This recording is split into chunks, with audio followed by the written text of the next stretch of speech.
Welcome to Cosmic Comics, Games and Collectibles, your zen of geekism.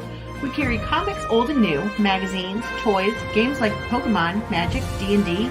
Want Godzilla, Ultraman, Star Trek, Ninja Turtles, Funko Pops? You'll find it all here.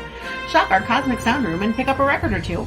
Enjoy our Comic Coffee Lounge with a cup of Sasquatch coffee or a delicious menu item while geeking out over a super cool movie on our big screen. Come by and say hello to Maui. Cosmic Comic, Games and Collectibles. Superman loves us, and so will you.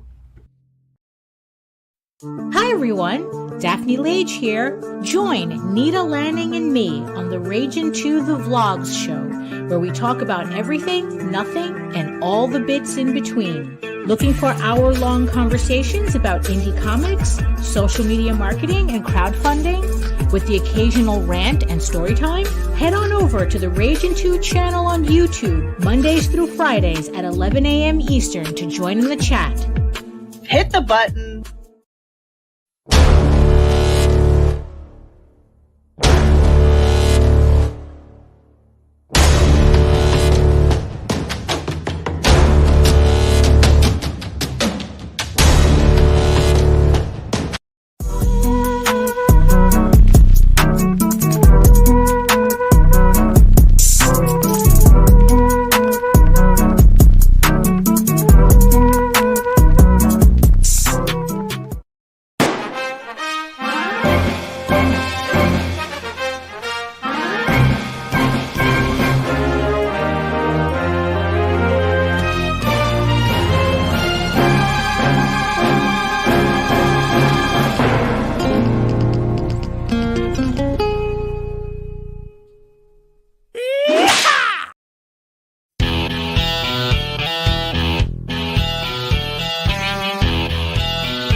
Good evening, everybody. I am RJ Carter, I think.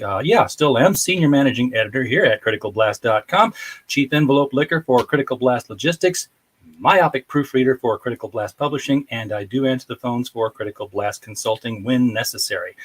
This is our open topic night, kind of an open mic night. If people want to grab the mic, they are welcome to do so.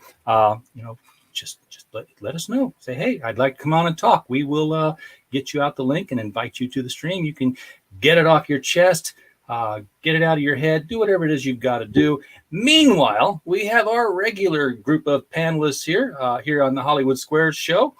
In the center square, we've got Mike Walters. Mike, welcome to the show, man. Hello. I got some things to talk about in terms of vintage comics, and I was talking to you about it just before show start. A very interesting Superman story I went over on Friday from Action Comics Volume 1, Number 8, as well as Tex Thompson. So hopefully we'll be able to get into that and a lot more. Very cool. I've got an ad dropped in the studio here. Pops knows where I keep the key under the back mat by the back door, so he's able to get in, and he just dropped this little gem on it.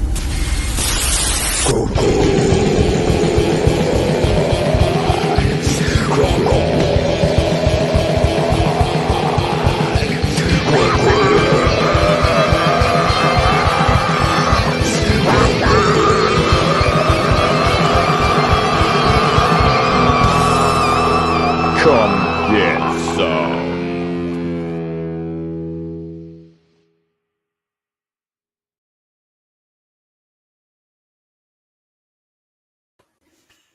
We used to have to wait a year between conventions. Pops has it every single month, the last weekend of every month. It's online. It's easy to get to.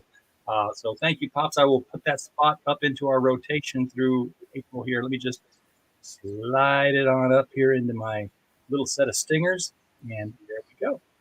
James, Good evening. While the video was playing, man, how you doing this week? I'm doing well. Getting ready for a comic book convention. It's coming down on the 14th in Arlington, Texas.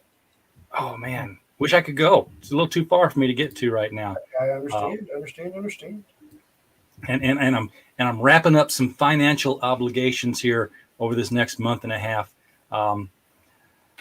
But once that's out of the way, things can start rolling. It's been a busy week here. I'll tell you, we've been doing the final edits on The Devil You Know Better, the second one in the anthology. Hello, guys. Chris, I hey can't hear man. anything yet. Give me just a moment. Well, okay, we can hear you, so don't talk. But yeah, this was the anthology that I had slated for June or July as a release date. In fact, I had it down there on the indicia as a copyright date was June of 2022. I'm looking at that. I'm like, I could probably get this out at the end of April, and then we can work on getting that crowdfunder going for the special signed edition. We've got. I started looking at the author bios, and I knew the stories were good. But then I sent out for the author bios, and I'm like, oh, I should probably know these authors. These are not just, guys who want to be known as authors and are getting started. Some of these guys have, one of them has a show on Disney Plus right now. So that's reasonably big. Yeah, it's a 7-part limited series on Disney Plus. Another guy has been in and out of Asimov's and Analog for, a number of times. So I'm like, wow, I feel honored that they chose to submit to our book. So very nice. Wow, it looks like we got quite a bit of a crew here tonight. Pops is here, Bianca Zombie, Miss Raina just popped in. Yeah. Four of us. We got Miss Raina reminds me. This is the stream where we thank Blake. Thank you, Blake. Appreciate what you've done. Blake, by the way, runs a YouTube channel where he interviews comic book creators and promotes comic books, just like we do. But this week he decided to tell somebody no because he didn't like the people that she hung around with and talked with on the internet, and because of that, we are booked through the end of April because we will talk to anybody.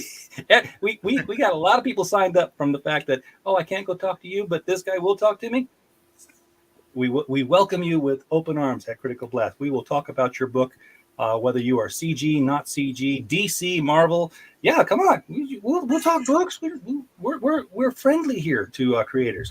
Well, we might offline about stuff, but we basically try to keep the drama to a minimum, if absolute zero, if possible.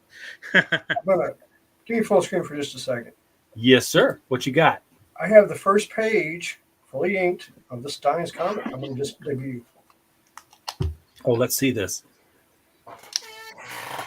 It's going to open up with a great big splash of that guy. That's a lot of ink, man.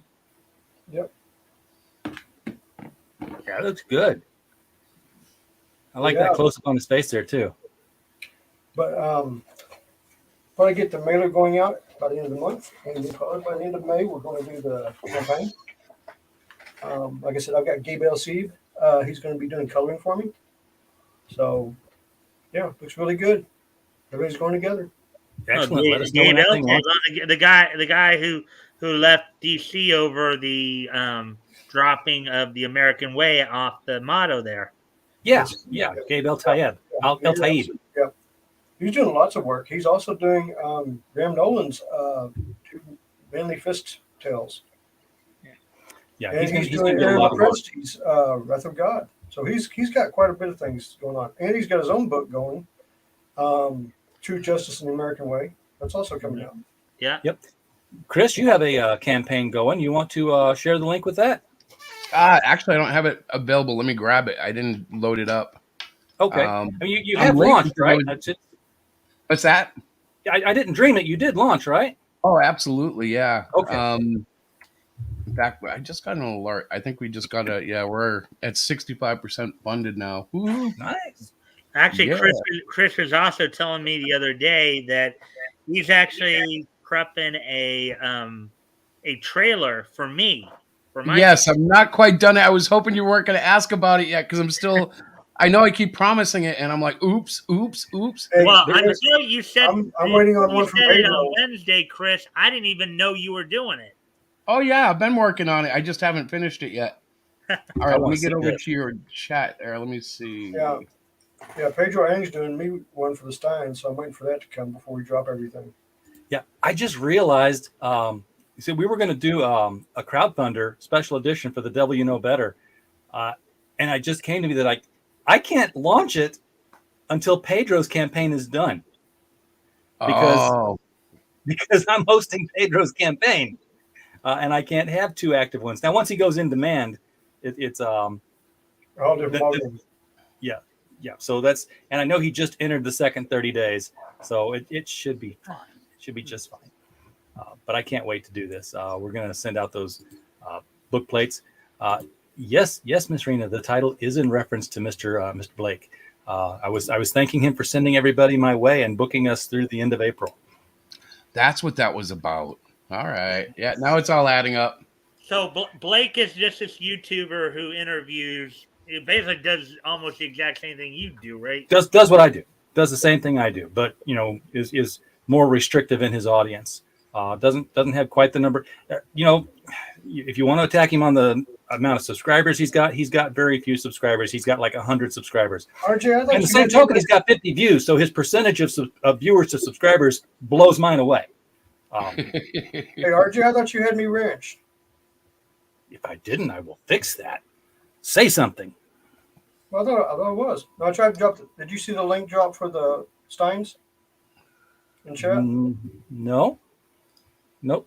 No, I'm not seeing it. Okay, hold on. Just say something without a link so that I can see your. I'll give it to you. Well, yeah, but I want you to say something anyway so I can wrench you. There you go. Yeah. James, you need to say something. There he is. All right. Woohoo! The wrench is actually becoming a cool little thing. I started giving them out on our stream too, because it's like, if you're a regular, why not give it to you? Just let you post your stuff. There you go. I think I'm a wrench on your channel too, Hero. I think. Chris. You have both been promoted to craftsman. So There we go. All right. Now, there's So the find a link. tire and change it. You got a wrench now. yeah, this is the Amazon link to James's book. Now is this the list of the books or is this just the first one? You can. This is the first one, but you can also access the second one from that.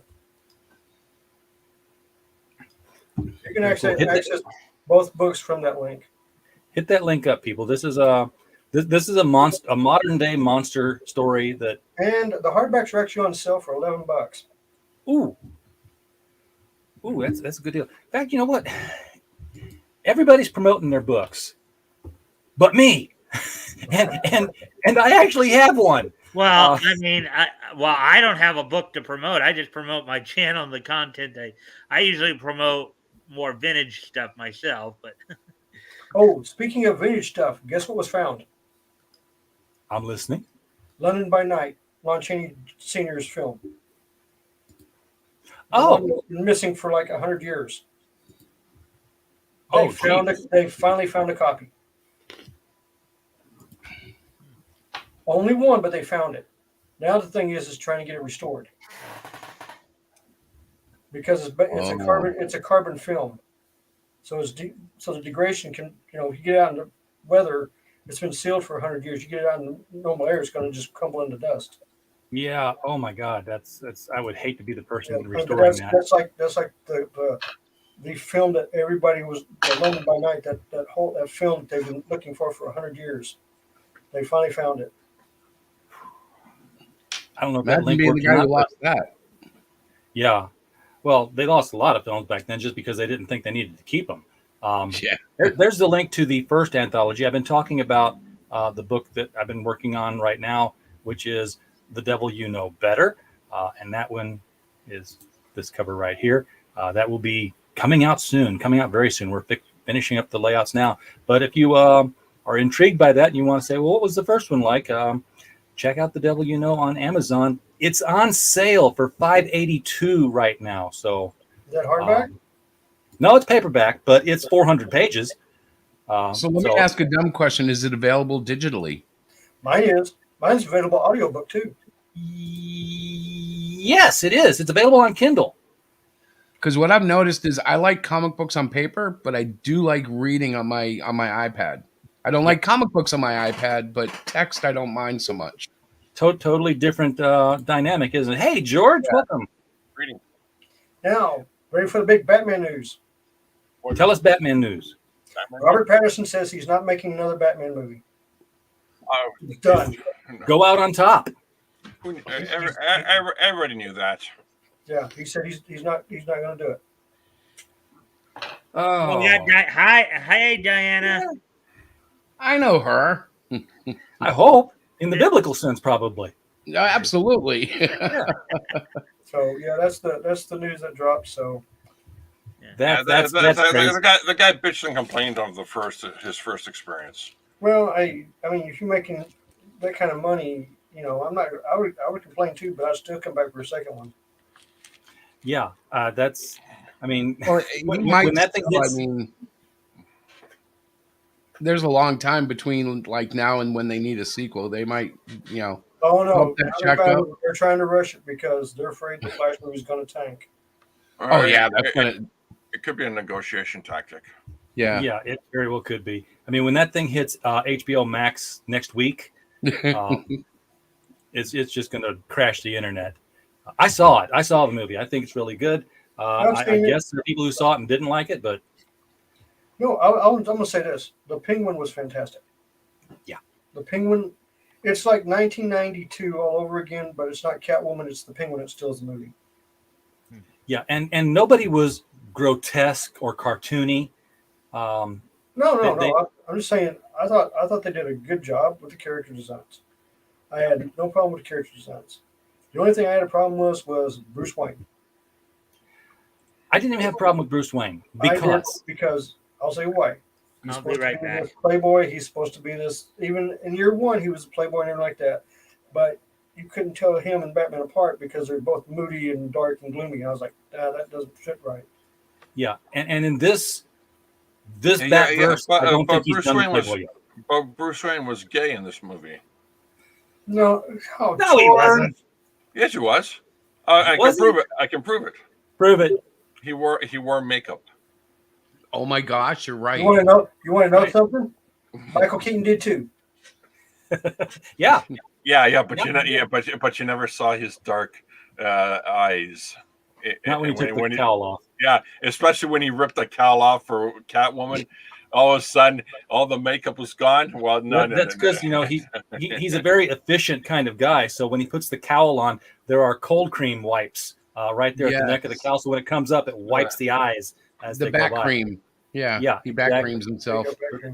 It dissolves. But I'm looking at it as like, he's so focused on the mission that he hasn't developed the Bruce Wayne mask yet. And even Alfred in this movie told him, you need to be Bruce Wayne more.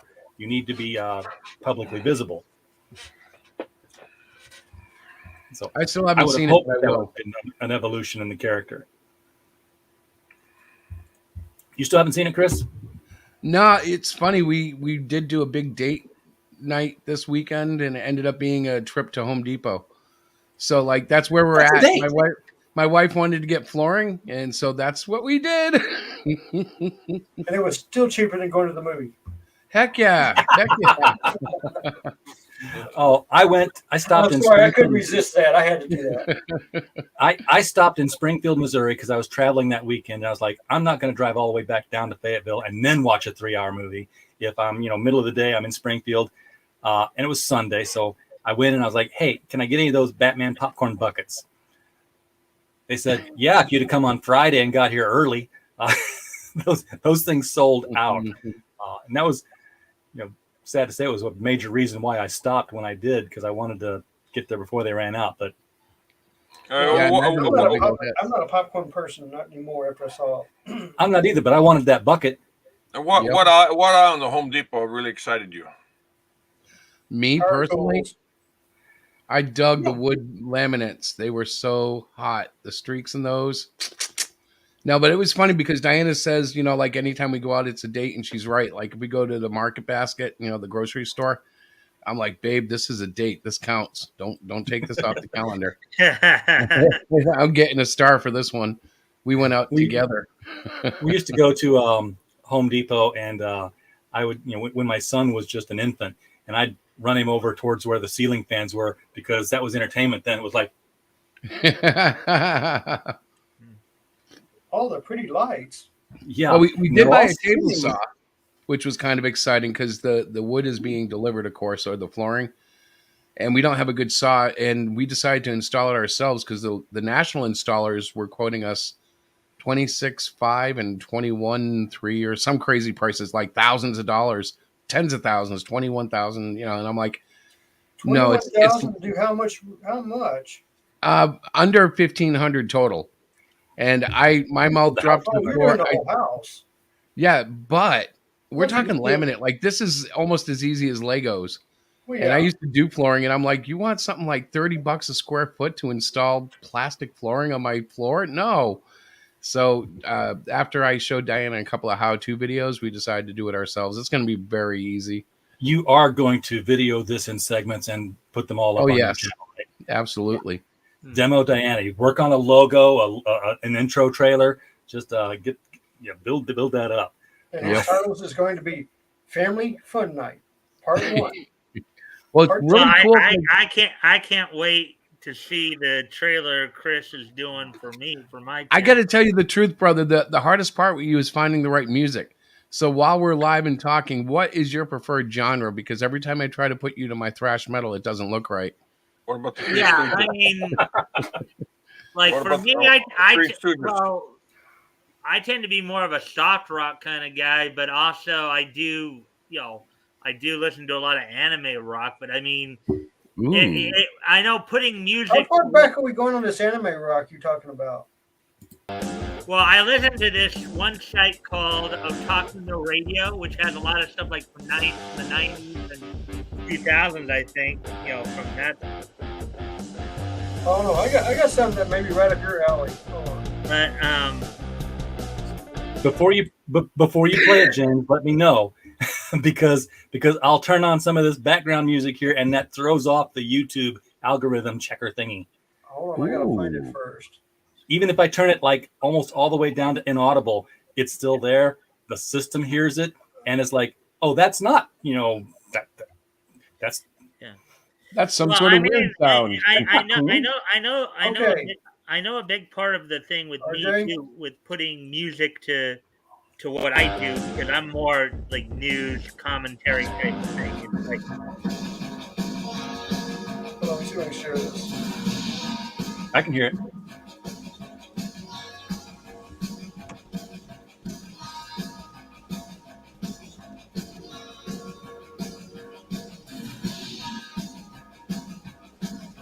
Yep. For $135, I know a girl who will do a 30-second anime rock intro with your name built into it. It's the mic stand. It's the mic stand. But what anime did that come off of?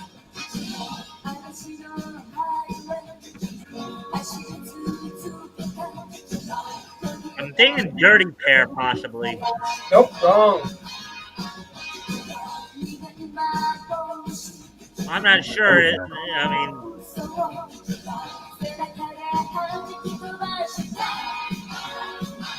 I will say anime's got the coolest intro songs. I don't know what they're saying, and when I read the subtitles, it makes no sense to the show, but they're catchy. well, you know what's kind of funny too. There are some anime songs like the opening to Project Orange, for example, is one of the ones that uses a particular Japanese word. And I know if it was misheard in America, would actually be construed as a curse word. There's a word called shite in Japanese. Now, I don't know exactly what that means, and I've heard it in a number of anime songs. I know, come to mind, Project Orange is probably one of them. But I could just see people hearing that and thinking it's a word that rhymes. Don't say the word. Yeah, don't say the word. No, that was actually part of the original Bubblegum Crisis complete soundtrack. Oh, that was Bubblegum Crisis? Uh-huh. Well, at least I've heard of that. Bubblegum Crisis is probably one of the best what would you call it? Cyberpunk animes ever made. I mean, it is unbelievable. It was made in '86. Yeah, so I gotta, we've got Earth's Best Entertainment in the house, Max Ham. he does a good looking book. Yeah. I got a Marvel Comics questions for y'all. I hope not. Oh yeah. And this is something that happened this week. So I'm just curious. What's everybody's take on Marvel recasting Jesus as the Nazarene mutant? That was a slap in the face to Christian. Oh yeah. That was a complete straight slap. Because they said he was the first mutant. Okay, they got one problem though. Apocalypse was born before Jesus Well, was. that's If you go by actual timeline, Yeah. Apocalypse was first. So But did they Jesus say he was not the first? Didn't they just say he was the Nazarene mutant and he made history by raising a couple people from the dead? And you guys have done better than that in the last 5 minutes. Yeah, no, they Marvel and DC have got, and Disney and Hollywood and everybody has just gone off the deep end to the left side. They just totally lost it. All I could think when I saw that was, good thing the Bible says all blasphemies will be forgiven of men except for blasphemy of the Holy Spirit. Not to get religious, No, you're but right. they didn't doom themselves to hell. But man, I'm like, the words that I thought to describe that shouldn't be said on Critical Blast show. I was like, what the? All right, you know I was what? like, are you just trying to piss off every Christian? And I thought, yes, that's exactly what they're doing. Well, yeah.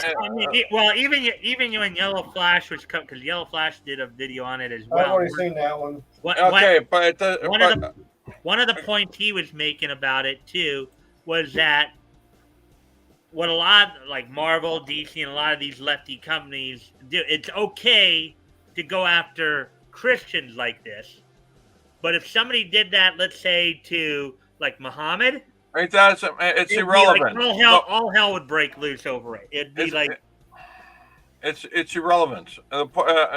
Everybody, why even talk about it? Who gives a fuck about Marvel? Thank you, Joe. Fewer people. No, seriously.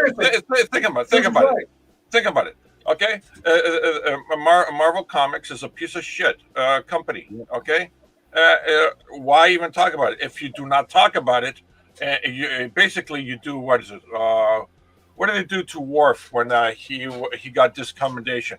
All his we're called they turned his back on him. Yeah, exactly. They excommunicated. They did not acknowledge him.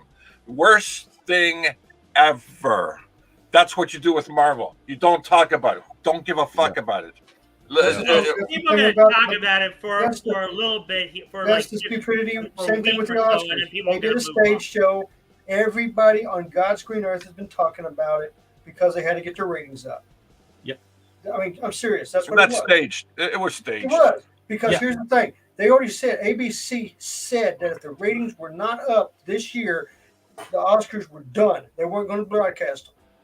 Oh my God. We just had this controversy. Millions of people have turned over to see what happened. Oh, by the way. I'm sure.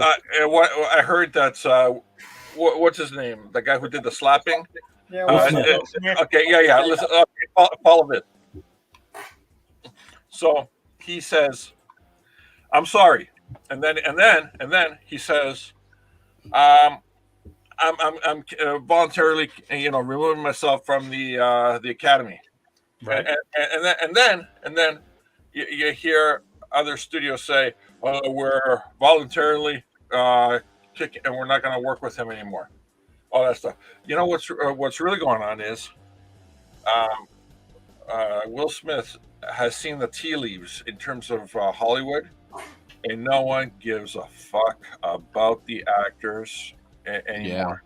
And this was his way of doing an exit strategy, hiding it in all this bullshit, because as an independent, he doesn't have to do union dues, just like Robert Rodriguez, George Lucas, and a whole other people who are not part of Hollywood. They have been producing without the unions, being part of the academy and all that stuff. And watch in the next year or so, you'll see Will Smith doing independent films featuring himself. Oh yeah, it's going to be the big comeback. It's all staged. I mean, the whole thing was. And if you look, Oh, I'm quitting the academy. Okay, you quit the academy. Did you get your Oscar back? Well, no, I'm Who gonna- cares I if he keep quits the going. academy? Oh, No. What happens is when he anyways, right? no, hold on a second. No, What happened when he he keeps quit the the academy? Oscar. One at a time. But when he quits the academy, he just doesn't get to vote or promote films or anything. No. That's the high level bullshit. No, when you quit the academy, you can't actually use, the what do you call the people who are under contract with ACTRA and all that stuff, SAG. whatnot. Yeah, you know, like I said, if they were going to do he would something, have they to. would do I something. think They what wouldn't do George it. is saying is he'd have to use independent actors, independent crew. Yeah. He couldn't use the resources. Right. Yeah, the unions. He couldn't access the union resources. Right over here in Las Colinas is one of the biggest film studios setups outside of Hollywood. That's all independent. It's right over here in Las Colinas. James, your mission right now is use your contacts and connections. Find out which of the bookers it was that trained Chris Rock and Will Smith to pull that slap off. Because Whoever it is, they should have got fired.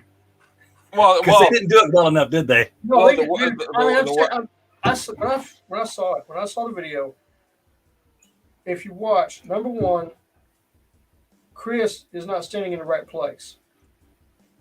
Number two, before he even throws a slap, Chris is moving his head to the side.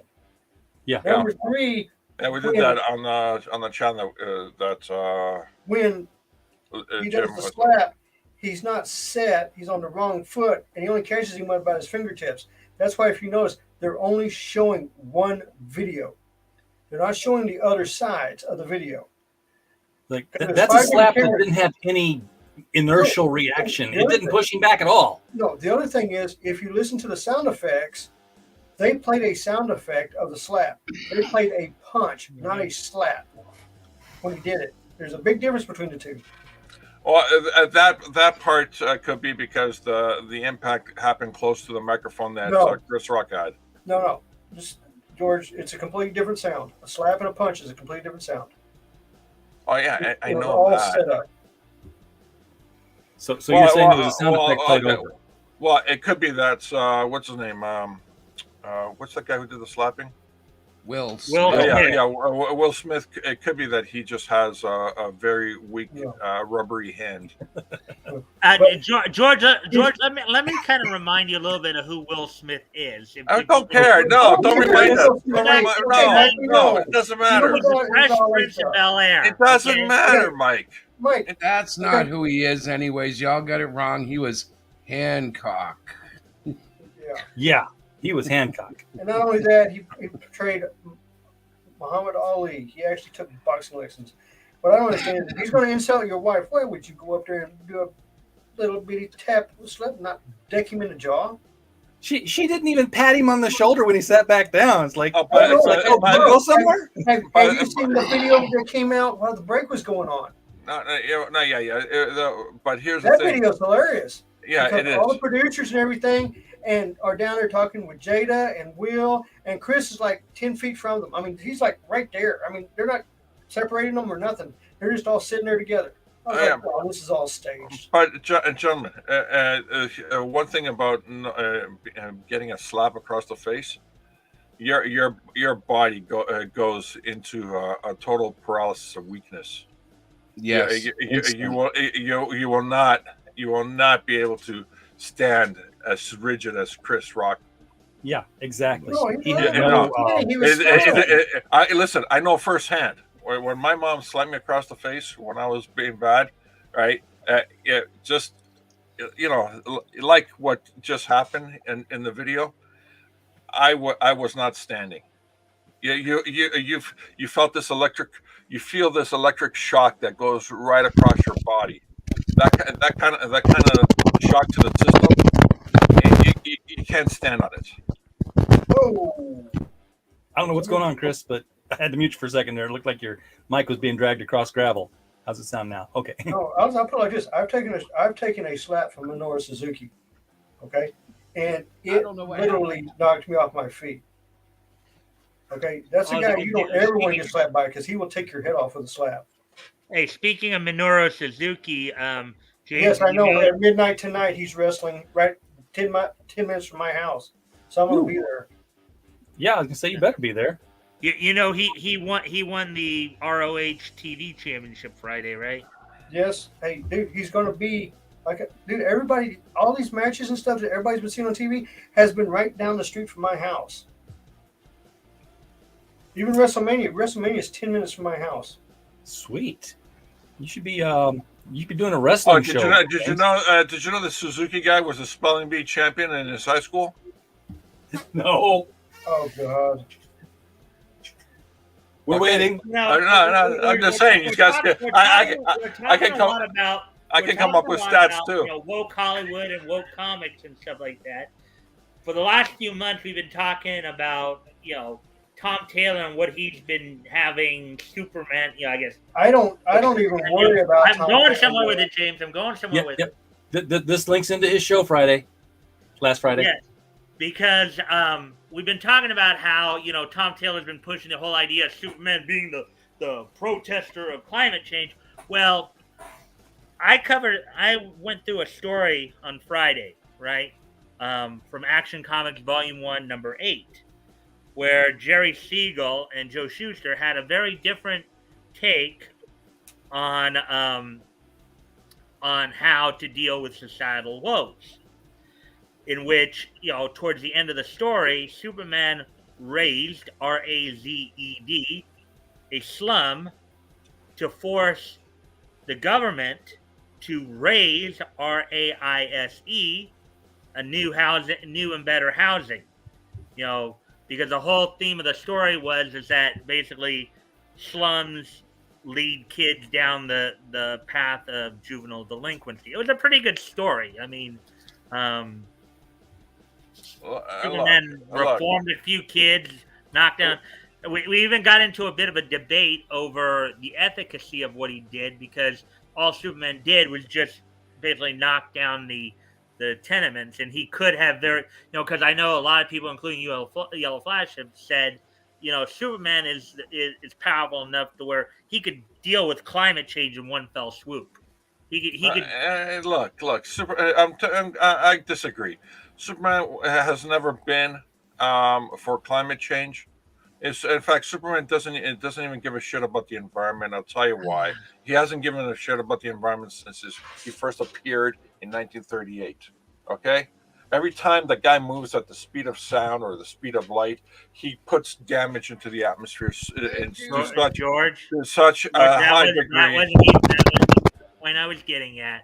The point I was getting at is, what's a better use of, you know, you have one guy, you have one creator who is having him go around protesting, which is a complete waste of his powers. You have others who are actually having him try to use his powers for a greater good. It's not even as much about climate change in of itself. But it doesn't matter whether he's protesting with a sign or his powers. The entirety of his existence, Superman didn't give a shit about the climate or the. Nobody really gave a shit. Nobody gave a garbage about climate change back in 1938, George. Yeah, I know. The guy's moving at the speed of sound or the speed of light. Through the atmosphere, causing so much damage. It's irreparable damage. Yeah, and no wonder I know a couple of cartoon episodes where he showed that he does have the power to where if he wanted to, you know, he could do something about it. That's the point people have been making, George. You know, it's Wait a minute. How many Georges are on this panel? I don't know. All right. Thank you. It's a cover, right? It's a cover. Here we go. Superman carrying a sign. He's on strike. Silver Age. Yeah. Justice League 28. Imagine that. So, here's the thing. But even then, he was still doing more than he's doing now. Yeah. Now, I've seen him in the past. That was the point I think a lot of people are getting at. I've seen him in the past do things like solve famine in Ethiopia by flying a giant iceberg over the desert and melting it so they have rain. And then it was always at the end, it's like, that was a temporary solution. It's not. I can't fix it permanently. He could have done it. He could have flew icebergs constantly. Where he's there was the Super Friends cartoon from back in 1973 where he, Aquaman, and Flash went and basically fixed the pollution problems of another planet because one of their inhabitants tried to come to Earth and move Earth closer to the sun to fit more of their environment. And then there was another episode from Challenge of the Super Friends where he completely just destroyed Luthor's dilapidated laboratory and built him a all new Look, Superman wakes up in the morning. He does his morning ritual. He has a coffee. He shaves. He heads off to work. He could easily, at super speed, fly over to the Arctic, pick up a giant ice cube, drop it off in over Africa, and then head over to the Daily Planet for a meeting for a newspaper or reporters meeting, and then but if he did that every day, he can do that every day. He beats up people every day, so why couldn't he pick up an ice cube every day? He could, but then the polar ice cap would disappear because it would all have gotten melted. No. He uses his super breath. Yes. As he takes away a big chunk of ice, he uses super breath to replace it. Okay. I knew Earth's Best Entertainment made a very or he could just do a super canal from the Atlantic right into the center of Africa, and then build a river system that will irrigate the entire continent. Couldn't he bring in Galactic? Remember Superman, who changes the course of mighty rivers. Oh yes, that's true. He does. Sometimes we are talking about fictional characters. Yeah, I know. Hush your mouth, sir. Superman's just as real as Santa Claus. Yeah, but I was just thinking, couldn't he just grab ice from outer space? I mean, super speed and everything. He could go to Pluto, grab some ice, bring it back here, water Ethiopia. Yeah, no. He can't even bring Pluto closer, right? And stick a spigot into it. That's the whole point everybody's been talking about when they've been criticizing how Tom Taylor's been doing this. Superman, there's numerous ways he could solve a lot of societal woes. Not just protesting to get the government to do something about it. He could actually do something about it. That's been the point that a lot of people have been pointing out. At least within that universe. One thing I would like to point out is the Superman that you've been talking about and the Superman that Tom Taylor's got are two different people. Mm-hmm. I get that. But, so, again, the reason I bring it up because I figure it's a good topic to talk about. And because as for Superman going to Pluto to get ice, that's liquid nitrogen, not water. I'm just thinking. But he can use his supercomputer to create a converter. So when he sticks a spigot into Pluto and it rains down over the planet, it makes a conversion of it. Jeez, he can even use the mother block. During my show as well, we actually had a very interesting little debate on the efficacy of what Superman did in terms of. RJ, did you put a tape on your face because you got a permanent smile right there? I'm just listening to you guys go at it, talking about the science of Superman and water. No, I'm just sitting here going like, you are remembering that Kal-El is this Superman and Jonathan Kent is this Superman, and you have one that's brilliant, smart, and intelligent, and you got one that's a complete brain dead moronic idiot. Yeah, we're not talking about Superman. You believe that Jonathan Kent is a brain dead idiot? Okay, listen. Can we all agree? Jonathan Kent, it doesn't even exist. Oh well, yeah. Nope, not going there because it's been in the print. It's there in the books, George. If you're going to it doesn't exist. If you didn't buy it, it doesn't exist. Then we got to back all the way up and say, hey, they were never talking about climate change. Who bought it? So who bought the book? Not Raise me. your hand. I would, Okay, doesn't I would, exist. I No, would, Mike, say- Mike's I would bringing it up, so say- Mike must have I brought would- it up. I would argue that the DCU that we all know of and love ended with Final Crisis. Oh, it ended in 1985 for me. It Oh, ended when Christ, Kurt not Swan included. retired. Yes. Right. Thank you. Although I have to say, Jim Ballard's Catwoman run was fantastic. Yes, it absolutely was. Yeah, it's I mean, I'm not going to throw him under the bus. I'm sorry. I'm not throwing Graham Nolan or Kelly Johnson under the bus. Not happening. I am. Or George Perez. John Byrne, and it was. I didn't say over for me. Byrne. I didn't say anything about Byrne. I just said. I know. I said Graham John Nolan. Byrne, and it was I over said- for me. I said Graham Nolan, Kelly Johnson, Jim Ballard, George Perez. I have so much respect for those guys. I'm not going to knock them in any shape, way, or form. Actually, Jonathan Kent does exist, but not the one that we were talking about. Remember, Jonathan Kent that we know exists He's beating a dead horse with three legs, and he's using the other leg to do it. Kent. Listen, why don't they just make John this weird ass Superman into a Green Lantern, give him pink ring, and shove him somewhere in another part of galaxy, Well, because if he would like give him Uranus. If he would Oh, give here him we pink go, brain, Dan. he'd be more like Star Sapphire. Okay. Okay, great. The love lantern. He can hang out with those people. I've heard an interesting theory. How many times do they make an appearance in comic books? Not much.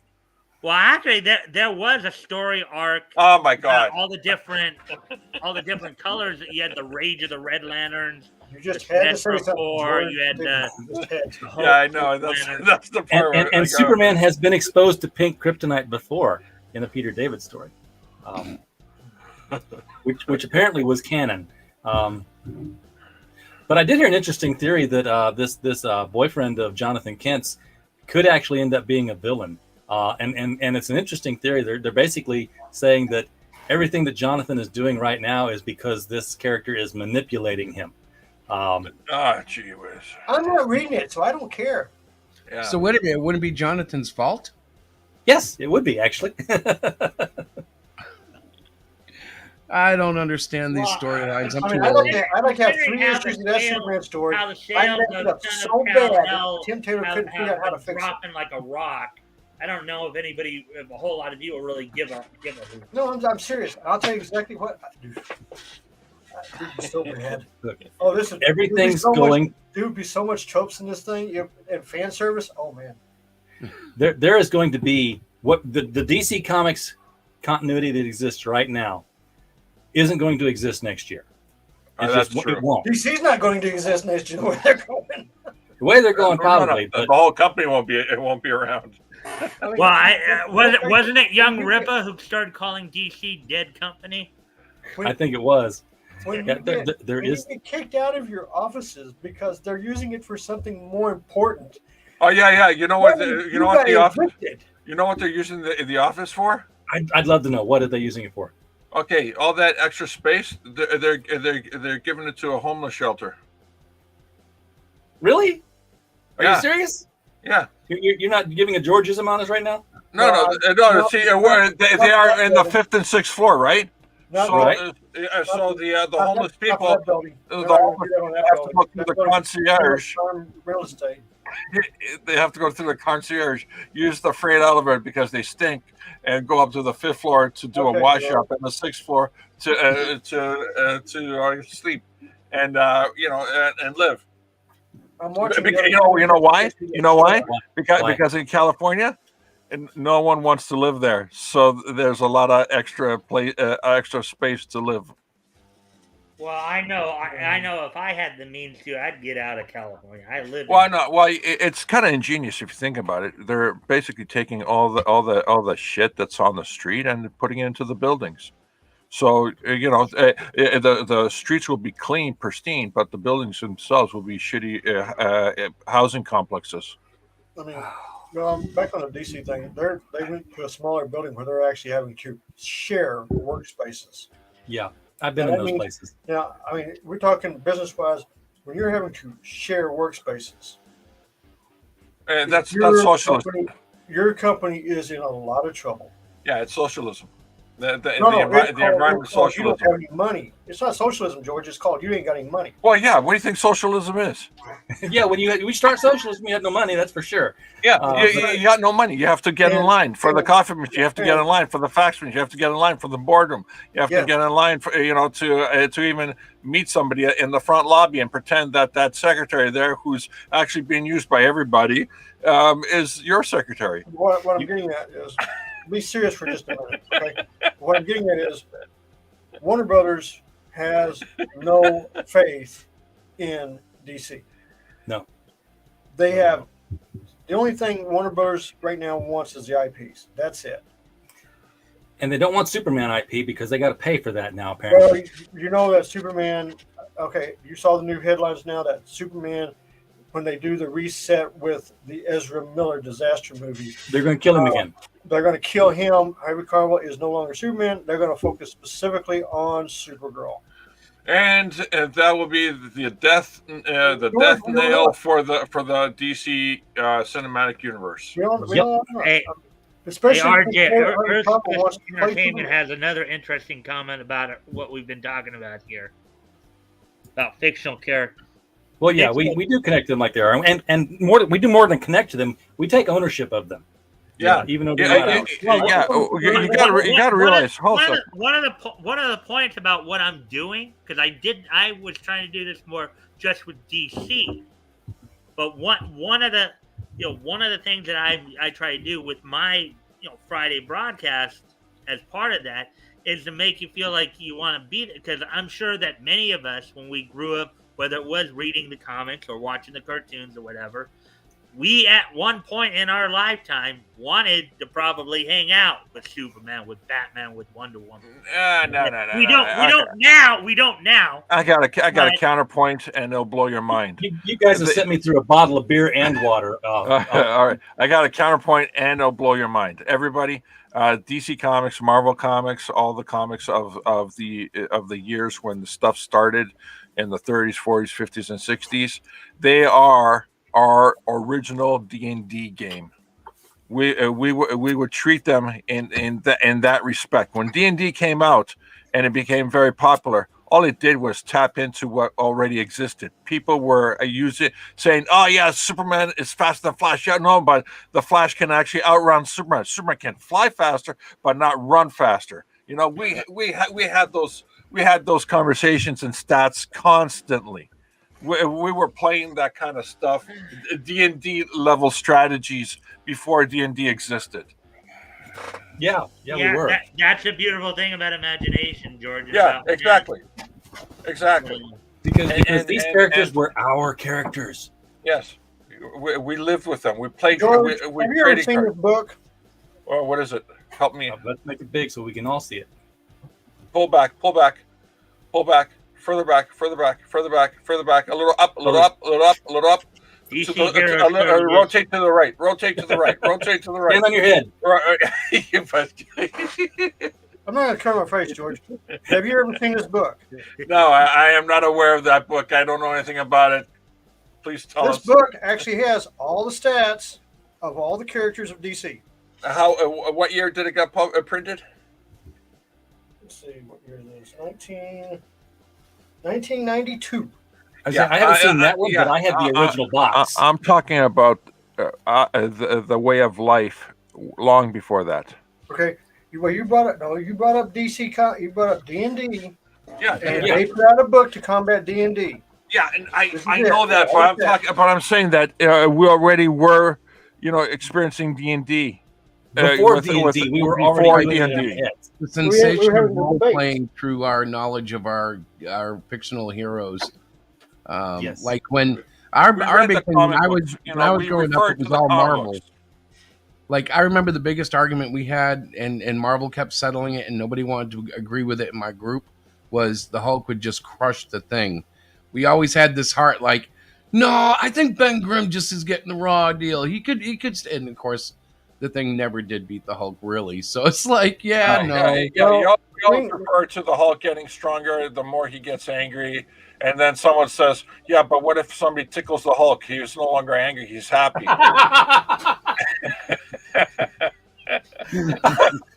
Hey, that worked for She-Hulk. Somebody did that as an attack on her. Oh yeah.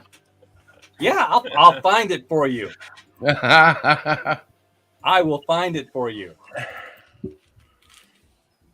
I'm not going to search this online because God knows the porn that will come back with this search. Well,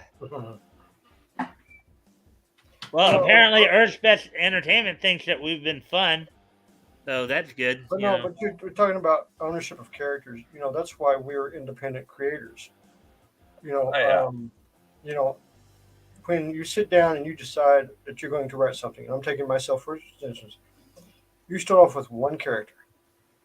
And then you're like, well, I've got to add this character to augment this character, and you keep going, and you keep going, and you keep going. And then you get a roadblock that you got to figure out how to get around the roadblock, but you have to bring in more characters. Every character that I created are original. Okay, I had to copyright 85 different characters for my stories. Okay, so I've had to do cities, I've had to do countries, I've had to do design, name buildings and stuff. I had to copyright and trademark all that stuff because that way I don't get anybody yelling at me. But they're all original. It's just like comics and everything else. When we take the time to really put stuff into our characters, we hold them very close to our hearts and we protect them. Growing up, we grew up with characters. I grew up with Batman, Superman, wasn't X-Men, it was Batman, Superman, and Spider-Man. That was the three. And then there was some like Transformers and stuff. It wasn't until late 80s that I started getting into the Alpha Flight and X-Men and stuff like that. But you fall in love with the characters. You want to be with those characters. You want to hang out with them. Mm-hmm. You want to do things with them. And then you get people that come in that don't care at all. And they're handed the characters and they do stuff that makes absolutely no sense. That's where you get the backlash from. Yeah, that's where you get where you want to pull away. But when it comes to independent creators, it's ours. We can do what we want to do with our characters. When you write horror, you're making characters that are going to die.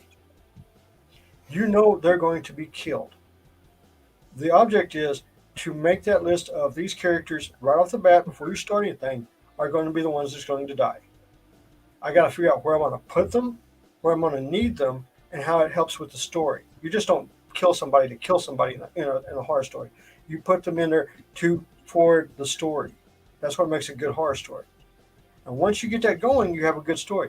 But you're still being truthful to the characters that you create. And that's why independent right now is the better stories, is the better characters, is the better products. And that's why the big two are failing left and right. This cannot produce what they're doing. You know what's a good detective horror story? You start off with a dead body, and the detective tries to find out who it is. And as he goes through his story, it becomes more and more absurd because, of course, it's a horror story, which ends up him fighting an evil spirit.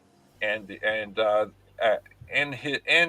in his battle with this evil spirit, at the end, he kills the evil spirit, but in itself, he actually dies, which actually loops back to the beginning where the detective finds a dead body, which is actually him.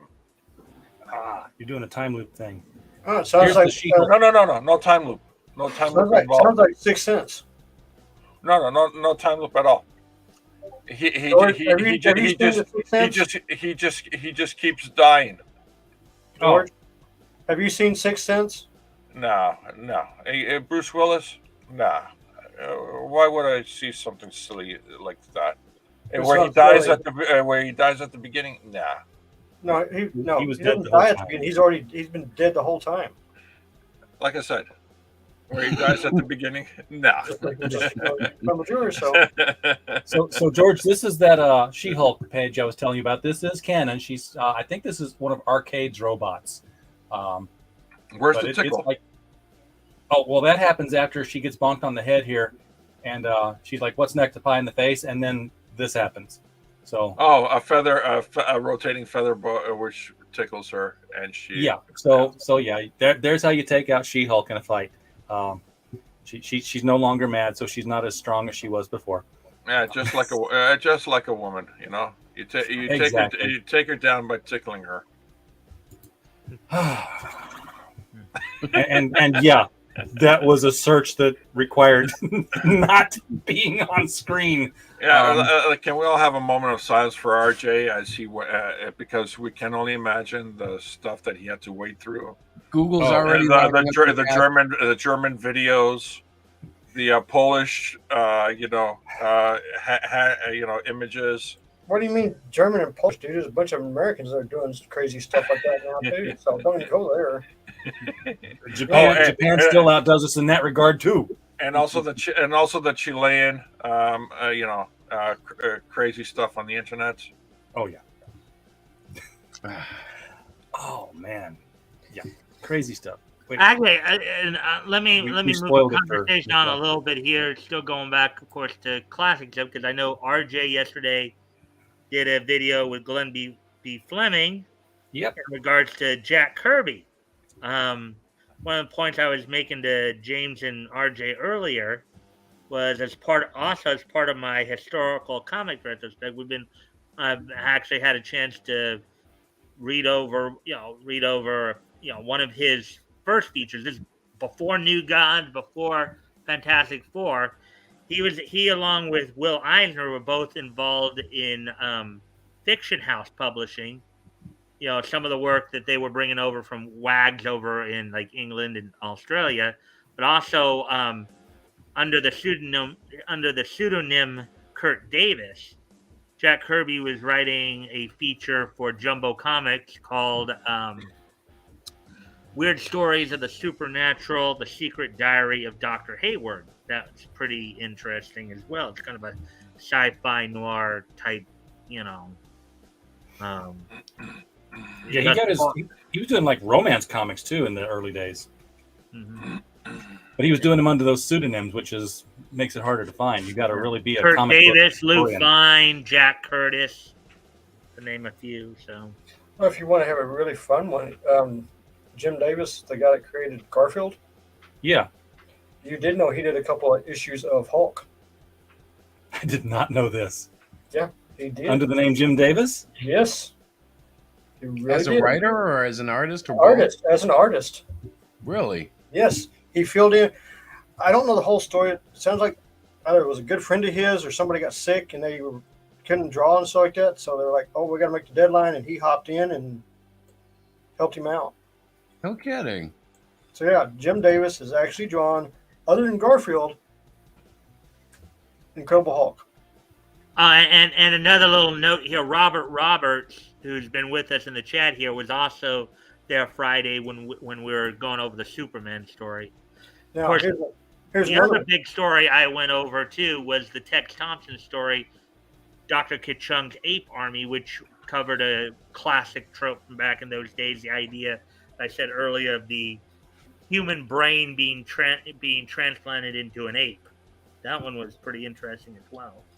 Now, there's always been that controversy of Garfield and Heathcliff, right? I Yes. haven't heard of a I controversy. didn't know there was controversy. I just knew they were, pretty much the same character. But you know how far apart they are from creation? I think Heathcliff's a lot older. No. Garfield is. Is he? Heathcliff didn't come out until the 80s. Garfield was made in the early 70s. I did not know that. Yeah, there's almost 10 years difference between the two. Yeah, Top Cat says screw them both. So Top Cat, the unbelievable Top Cat. Yeah, Yeah. Top Cat was Hanna-Barbera. 1961, I believe, or 62, around there. yeah, he was a. Well, don't get me started on old Hanna-Barbera cartoons. Now, money-wise, do you know what what comic book character is the most popular from 1920s to present time? And almost for the entire run, when they first came out, they have been number one, except for 2 years. Okay. They're still number one today, money-wise. So Popeye? not a comic book character because it's 1920. You're talking about a strip. Cartoons. Okay, animated. Yeah, animated. Popeye. No. Bugs Bunny? Nope. I'd be lost then. Believe it or not, taking all Dragon Ball Z, everything from all the time, Tom and Jerry is the number one money-making cartoon characters of all time. Yeah, I can believe that. That would surprise me. No, and it's not. I mean, it's a big. We're talking big gap. We're talking in hundreds of billions of dollars value. Over time, I mean, they weren't like the number one last year. They're just they the were. number one of all time. No, they were number one last year. What are they doing last year? The reruns. Remember, we don't see what's going around. Well, yeah, I can tell you that is kind of true because Me TV, with some of the properties they picked up, have been showing a lot of MGM classic reruns on like every weekday morning, Monday through Friday. They have Tune In With Me, and then on Saturday morning they actually recreated the whole Saturday morning cartoon lineup. At 7:00 it's a Popeye and Pink Panther party. 8 is Tom and Jerry, and then 9 is the Bugs Bunny and Daffy Duck show. So because I mean the top ones that they had, you had Looney Tunes up there, and then here comes Pokemon. They didn't make it up there. Tom and Jerry, when it came up, it hit top, and it just kept running. Here's a similar statistic along those lines. Do you know who the top paid writer for DC Comics was through the entire 1990s? The top writer? The top paid writer. Who got the biggest check? Oh, geez. And it wasn't John Byrne, right? No, it wasn't John Byrne. No. EVX? He have that double salary thing going on. It's who was writing for Jurgens on Superman? You're thinking possibly Ostrander or but no. Because you know what you're thinking wrong? You're thinking who wrote books in the 1990s for DC Comics. Oh, you're talking about all time. Who's getting paid? No, I'm talking about who got the most checks in 1990 for the most money from DC Comics for work. Who was the highest paid writer? Oh, in the Jack payroll? Kirby? No, I'm not gonna say Nolan, but it was he was all over the place. He was writing like 5 or 6 different books. Yep. Oh God, what was his Frank name? Miller. Yeah, because he was Frank writing. Miller was the highest. All right, he was I writing got like 6 books at once. I got an emergency announcement to make. Okay. This just happened as of 8 minutes ago. Share my screen. Everybody, this is Darth Daddy Lunga's Great Council channel. Okay. I need everybody to look at the nice lady at the bottom next to Lunga. Uh-huh. All right, keep an eye out. There's no bottom audio. center there, There's George? no audio. Okay, Are you there's talking no about audio. bottom center there, George? Yeah, bottom center. Yeah, it's the only chick on the screen, Mike. Come on. No, it's not. There's one Where? up in the top right. I said beside him. Yeah, I know. Okay. They don't know who he is. Okay. All right, let's watch. See what happens to her. It's coming. Hold on a sec. It's a silent screen. All right, here we go. Attention building. Here we go. She's There we looking. go. Oh, she's got a plushie. Oh, that's not just a plushie. That's a George. That's a George That's a plushie. Joe. Cool. That is a Joe King, baby Joe King plushie Yes. from the book.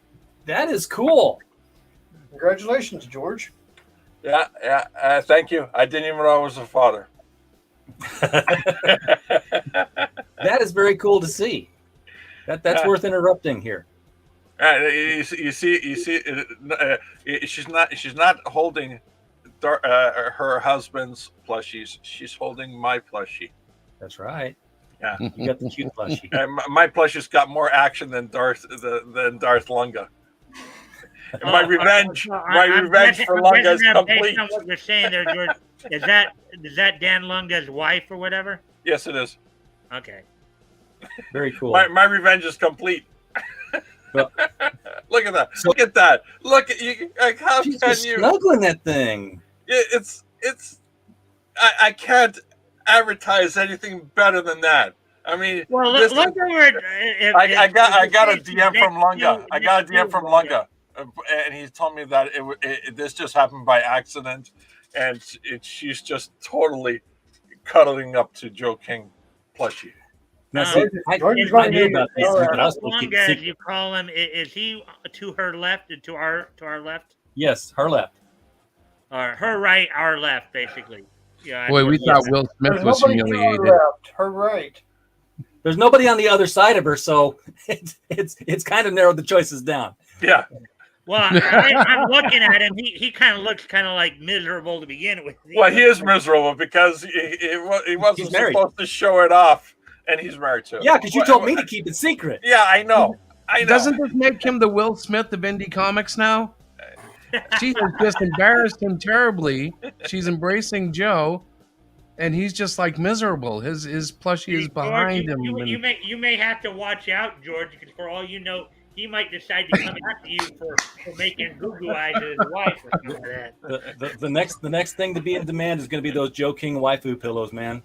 He's cuddling him good. That is a good plushie. Oh God! Yeah. I hope Diana's not watching. I'll have to buy two. Right there. You know, that's what they call the money shot, right? Yeah, that's the money shot right there. And you know what? Okay, I'm gonna have to show you because reality is fiction. Fiction is reality. Okay. Okay. I'm gonna. While you're doing that, I'm gonna bring up a comic panel. You do that while I'm finishing up here, because James, the reason I was asking that question about Frank Miller is he was the highest paid writer at DC Comics. Do you know how many books he wrote in 1990? In all of the 1990s. Wait, what? In all of the 1990s? Yes, he was the highest paid writer. Let me get my calculator out. Forget about it. Just tell us. You don't need a calculator. Do you know how many books he wrote for DC in the 1990s? Zero. And he was the highest paid writer in the 1990s. Do you know why? No, because they kept on contract only. He got a first print only contract on The Dark Knight Returns. All those reprints, they still count as first prints for him. Yeah, he was getting. As I was saying, he was getting royalties. Yeah, his checks were higher than anybody that was currently producing work. Yeah. Well, yeah, because that book was solid, dude. That book sold, and it still sells today. He's still making money off of that book. Same with Watchmen, because the Watchmen contract was like, hey, when we take it out of print, then they go to you. Well, they've never taken it out of print, but because they've never taken it out of print, that's still a first print contract for Alan Moore. Yeah, he's not getting reprint royalties; he's getting first print royalties. So he's taking it. I remember when I was watching the Jack Kirby live stream earlier today. You and Glenn were talking about Alan Moore in that one as well. Oh yeah, he sent me a picture of Alan Moore reading his comic. Here's the kicker: we're talking. Let's go from '89 forward. When it comes to Batman, who made the most money off of Batman? I would hope DC Comics did. No, I mean, who did they pay the most to?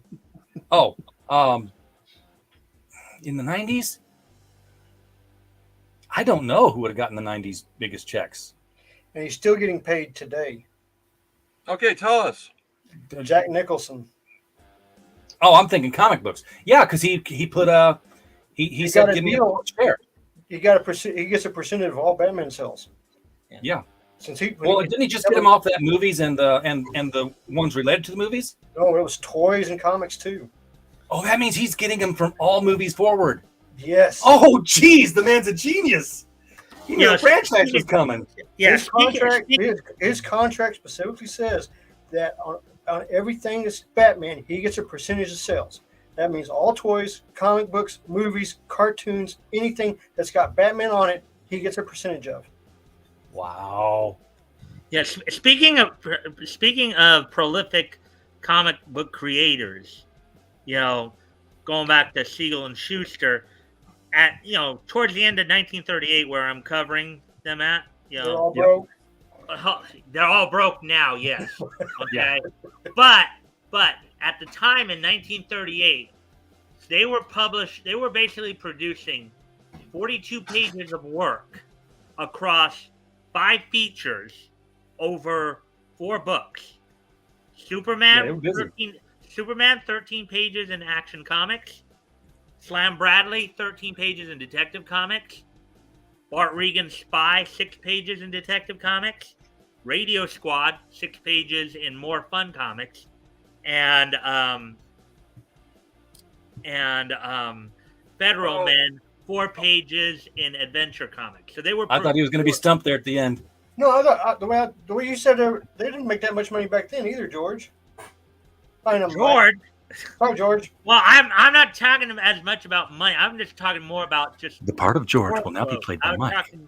I was talking more about the workload. No, I'm not talking workload. Dude, there was workload. Look at what they were doing. Look at what they were doing with like X-Men and Chris Claremont writing X-Men books and all that stuff that he was doing. I mean, you can workloads, but when it comes to actually getting paid, no, they weren't making that. Especially back in the 30s, 40s, and 50s, they weren't making money. The only one that had a brilliant idea on how to get paid was the guy that created Wonder Woman and his contract with DC. Oh, William Moulton Marston. Yeah. Now, the bondage fetishist. Yeah, but his contract gave him quite a bit of money, and it's still the family gets it today. Well, that's part of that too is he wasn't just a comic book creator; he was also a psychology professor. He was also the guy who invented the lie detector machine. Yep. Well, and he was involved with both his wife and a lover, and they had a very interesting personal life. Which would be and then he went to the Oscars and slapped Chris Rock. But the thing about this is we talk about artists getting screwed by companies and printing and all that stuff. When you take a creation like DC got a hold of Superman, DC got a hold of Batman, everything like that. Everybody's talking about getting screwed. And this is what you see at comic book conventions also. We have really great artists. We have really great writers, but business-wise, they're not real good at it. Nope. And this is why, Mike, I'm just thankful I had an attorney friend of mine.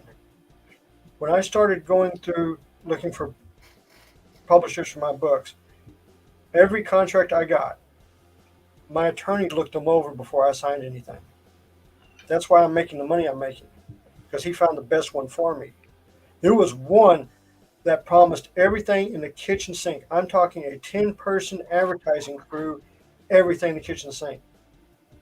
But when it came down to my royalty, my part of the book, I was going to get 0.2% of the royalty. Oh, no. That was it.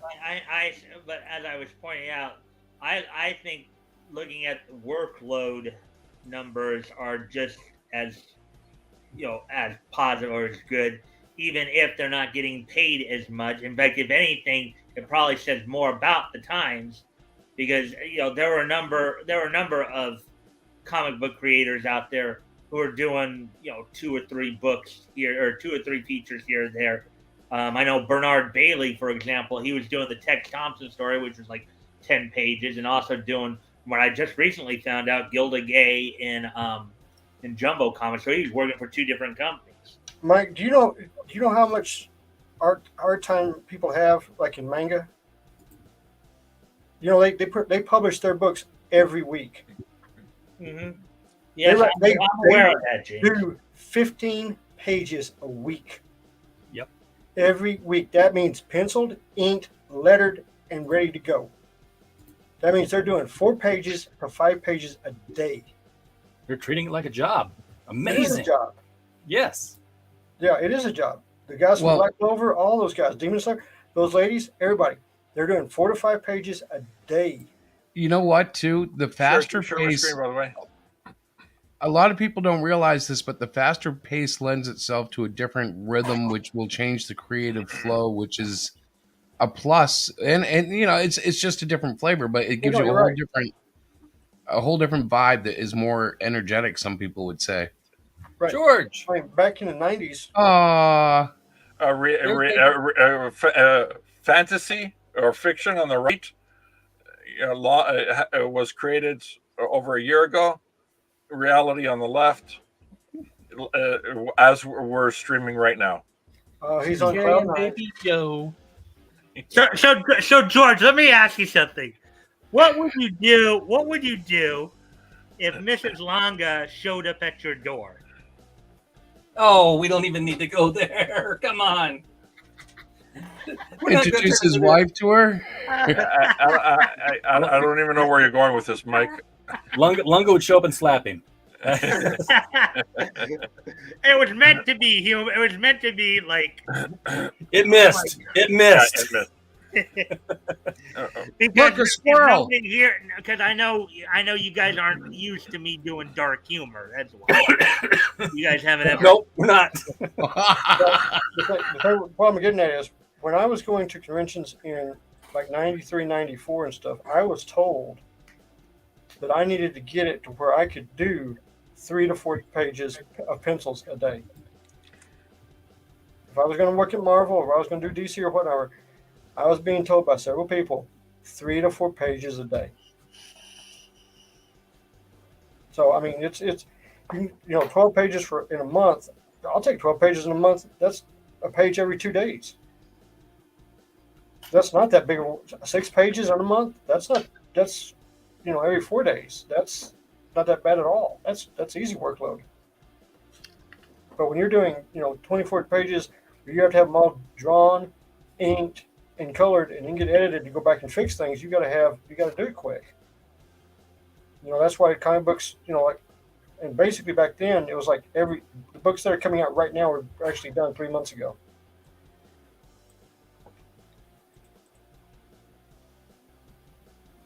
I'm sorry, I muted myself. And that's why when you go to comic book, conventions back then, that night the guys would be up in their apartments drawing. They wouldn't be out partying.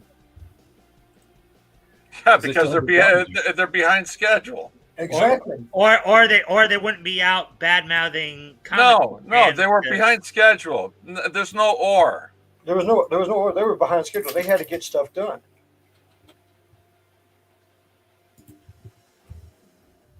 So that's like what Rob was today. Rob Liefeld was at Worldcon. He was signing from 1 to 3. He wasn't signing all day. He was only there 2 hours. And then he went back to his room and he started drawing on Brigade because he's like 8 years late on delivering that. No, actually, the book's out. The crowdfunded book is out? It showed Brigade. He had the cover there at the convention. He had the book there at the so convention. he's got a copy. No, I mean, it was out there. It was for sale out of the convention. It has a new cover on it. It has a new character on the cover. What about the one he crowdfunded? Hey, I'm not Rob's. I don't. He's not my brother. Speaking of signing and not signing stuff, there's another interesting story that came out this past week. I know a few people talked about. I don't know if you guys had heard about it, but Simu Liu, who is the actor who played Shang-Chi in the movie, came out. Don't sign any Shang-Chi comics because he says they're racist. Yeah. What's your all take on that? What do you do? I don't care. I don't care for actors signing books. Yeah, pretty much it was a non-event for me. I'm like, well, I would never ask an actor to sign my book, so it's kind of like my plumber refuses to sign my original copy. Like, yeah, nobody cares. Okay. I will say this. But you know what, though? The one thing I will say is it seems like there's no more PR anymore. Like in the old days when I was growing up, even if your favorite star was a communist a-hole, they would hide it and smile and go, Happy 4th of July. Like there used to be this, I know it's fake, but there used to be a PR-ness to people, and now it's gone. Ooh, it's well, because the media is the communist now, basically. Yeah, now it's just like the mainstream media is the communist now. I will say this: I have one book that is autographed by an actor, but that was because he was a relative of mine, and he was a class act. So I have a copy of Bram Stoker's Dracula, and it is signed by the legendary Christopher Lee. Yeah, but you're talking about a Hollywood that was a golden era now. Yeah. That, Yeah. that had a lot more respectable people back then than You got to the understand. people of today. And Christopher Lee was a gentleman. I mean, he really, I just I was day before yesterday, I talked with his daughter, so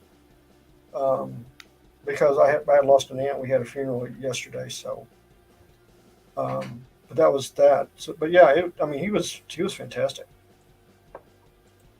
But yeah, Hollywood now, I care less. I mean, Hollywood, to me, Hollywood means nothing. That's what I was talking about the officers. I kind of agree with you there, James. I feel like if somebody was to nuke Hollywood, they'd be doing the world a favor.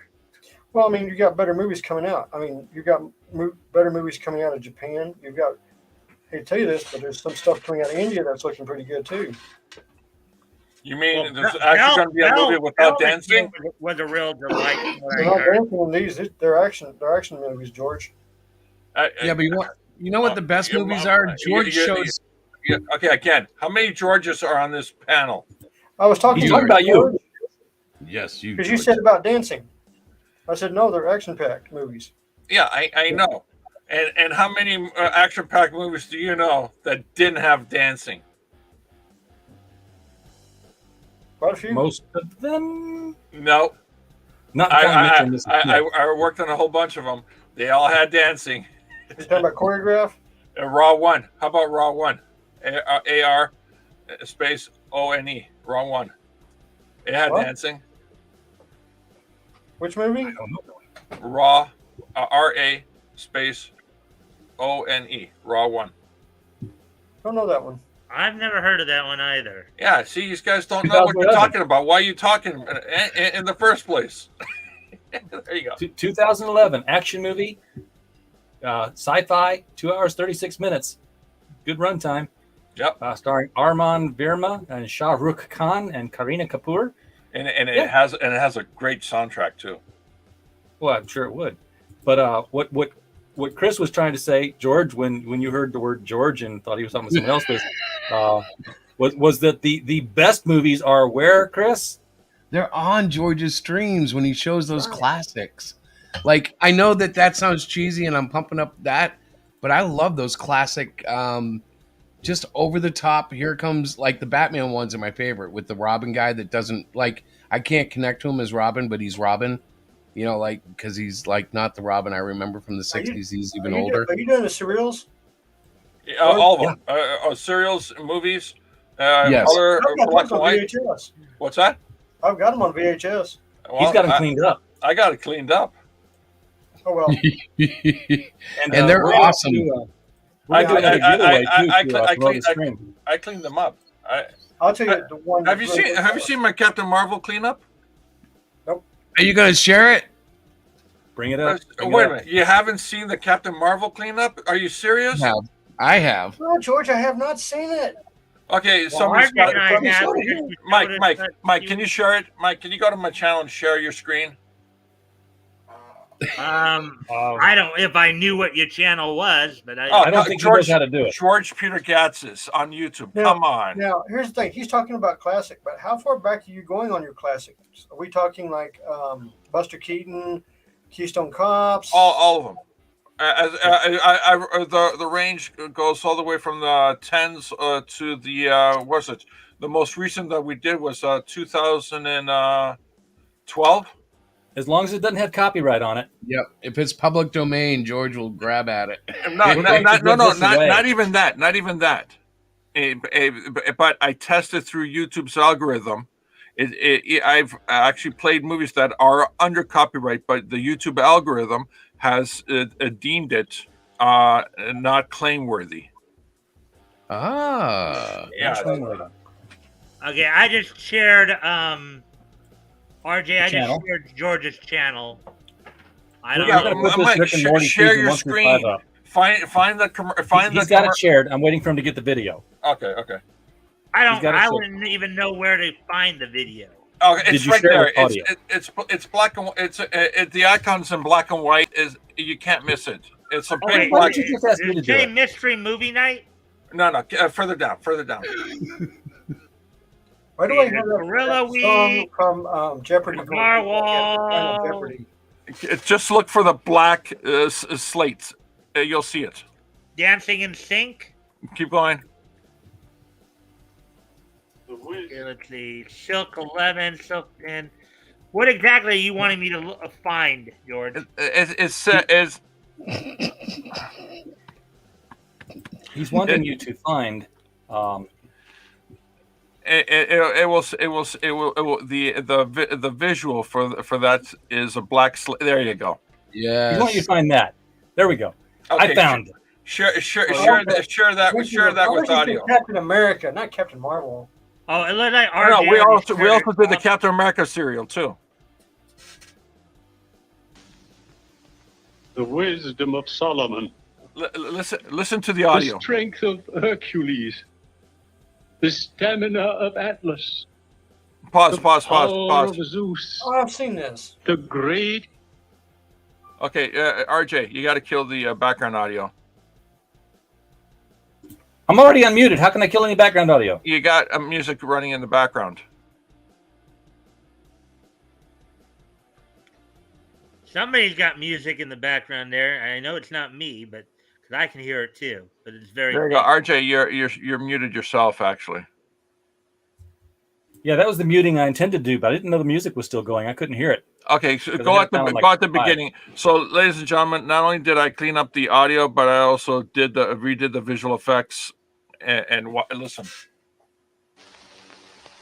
The wisdom of Solomon, the strength of Hercules, the stamina of Atlas, the power of Zeus, the great courage of Achilles, and the speed of Mercury.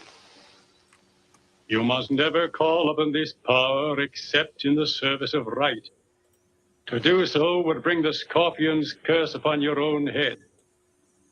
And now, my son, repeat my name and return to the rescue of your friends. Shazam!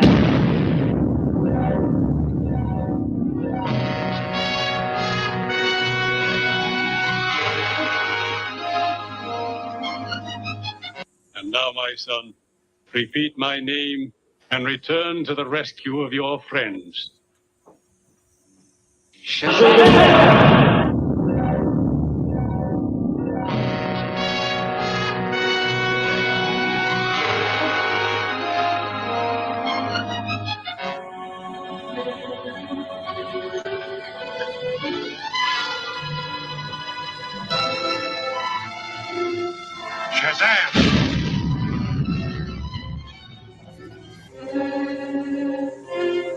Lenses be distributed among us. Let another take the scorpion itself. And in that way, the device could never be used without the consent of all. But what about the scroll? The scorpion is useless without it. I suggest that Billy Batson be entrusted with the scroll. Oh, but he's so young. How?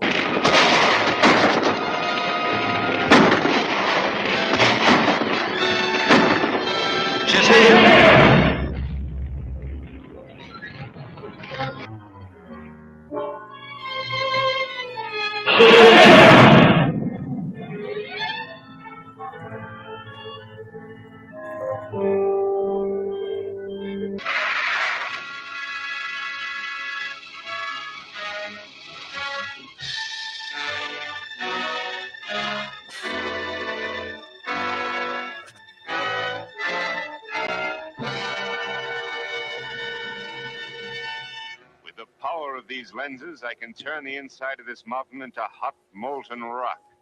No one, not even Captain Marvel, can survive that.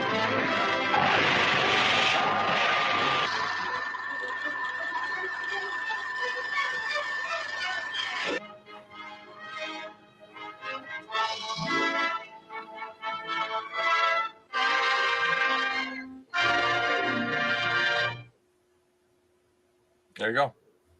Nicely done. I remastered it just so we can roast it. I fattened up And it was worth roasting. I fattened up the turkey so we can eat it. That's right. The thing about the movie, all the TV shows back then, There's no CGI. There's no. I mean, your special effects are just so limited. I mean, there's nothing there. There's nothing. You go back and you look at like Intolerance that was made in 20. Oh no, it was 18. That thing. When you watch that one scene, the whole thing, it's all real. I mean, they built the whole thing. I mean, today it's all CGI. Everything would be CGI. But back then, they built everything. So when you see all these gigantic statues and stuff, those are real. There's nothing fake about yeah. it. Yeah, they CGI even the most mundane things now. I mean, people walking down a street in New York, they're on a soundstage, and New York is CGI. Ugly Betty was that way. The Closer was that way. They, CGI'd the traffic going around the van. It was just CGI everything. It's cheap, apparently. Okay, tell you what. Let me do this. I'm gonna show this to you. Bring it up. Hold on. I like that.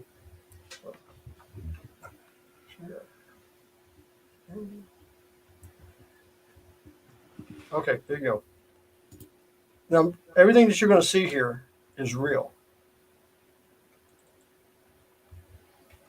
So this is all real. This is made in 1916.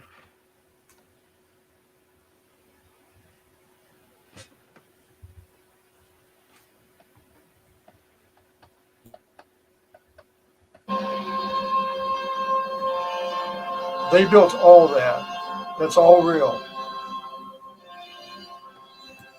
That's amazing. Now, here's the question. How did they film it? There's no hydraulics.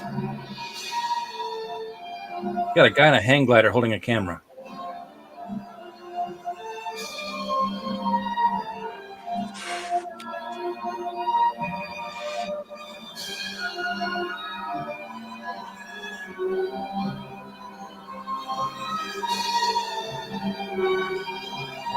I'll be right back.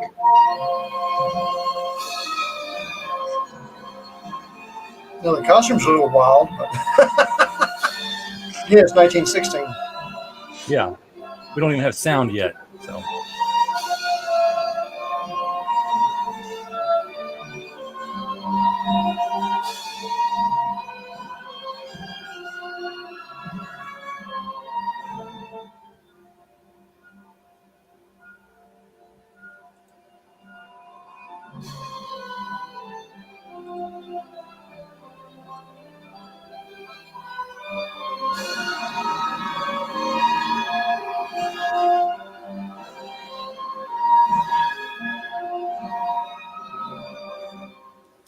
Hurts my wrist. But look at all the extras in the background. Look how far back they built for this one shot. Yeah, that's deep.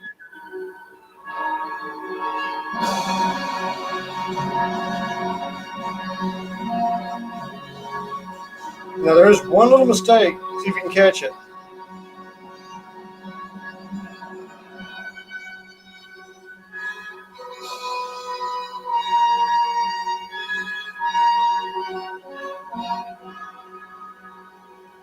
See the guy that just came out right here? Yeah. He's a construction worker. He's in coveralls. He wasn't supposed to be in the shot. But you have people all up in here. Here, this is all real. All this is real. Just plaster casts. I don't know. I watched a thing about the World's Fair in Chicago, and all their buildings were like that. So they probably did use something similar to that, where Yeah. it's real, but it's also kind of Temporary. Yeah, it's glossed up, but not really made for the long run.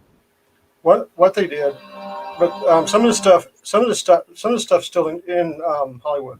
So some of this is still in Hollywood. Oh, that's nice. In a museum somewhere, I guess. No, I'm talking about the building components. They're out in they're still out in the middle. They're still out where you can drive by them and see them. Holy cow! Wow. So they did last the test of time for they did. But this is how they shot that film, because I actually followed what they did. They got a flatbed pickup truck. Well, not a pickup truck, but a big truck. Right. They built a 9-story elevator with no doors, put the camera crew inside the elevator, had to go up and down as they backed the truck up through the crowd. Okay. That's how they filmed it. They MacGyvered it. Can you imagine a nuclear holocaust hitting the country right now? And we go into Thundar the Barbarian ages, and somebody thousands of years from now finds that set. I know. Says, look, the ancient Mesopotamians were here before us. Yeah. Well, you mentioned that RJ. Sorry, you mentioned that RJ. It kind of with what you mentioned there, it actually reminds me again of the Challenge of the Super Friends episode, History of Doom, where those 3 aliens came down and saw the devastation of the Earth, and then ended up saving the Earth by causing an eclipse that was not supposed to happen. No. Challenge of Super Friends. I think that's all on HBO Max too right now. You can watch those old cartoons, and they were like an hour long. I watched that one with the Flash and the planet that was all polluted just earlier this week, and I was like, "What is going on?" That was a 73 one. There were a number of different Super Friends cartoons. The first one I knew it was the original run because it still had Wendy and Marvin. Yeah. Challenge of the Super Friends came later. They were produced. Now, I think what happened with Challenge of the Super Friends, they were linked to the all-new Super Friends hour in 70s, came out originally. Yeah, one transitioned into the other. Yeah, that's what they did. They just they basically got rid of Wendy and Marvin. And replaced them with Zan and Jaina of Exar, and then some of the secondary. They brought in the Wonder Twins and Glebe. And then you had, I think the last, 2 seasons where they really brought in everybody. Where they really, really packed up the Super Friends besides just the original 7.